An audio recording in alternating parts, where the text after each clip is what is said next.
আজ রাত যে যুবক আল্লাহকে সেজদা দেয় তারও ভোর হয়, যে মদের নেশায় পড়ে থাকে তারও কি হয়ে যায়, ভোর। স্বার্থপর এই দুনিয়া যুবক, নওজওয়ান মনে রাখো, স্বার্থপর এই দুনিয়া কারো কথা মনে রাখে না, কারো জন্য থেমে থাকে না।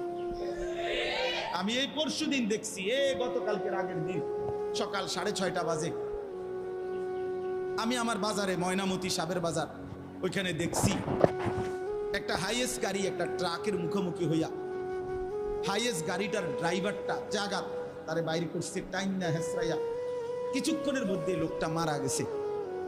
আমি একটা জিনিস খেয়াল করছি, অনেকক্ষণ তাকাইয়া আমার সাথে ড্রাইভারের আমি বললাম, কি স্বার্থপর এই দুনিয়া, একটা গাড়ি কেউ তার জন্য থামলো না, কারো হাতে সময় নাই, সবাই হরন দিয়া সাইড করে এমনে হেমনে করে সব চলে গেল।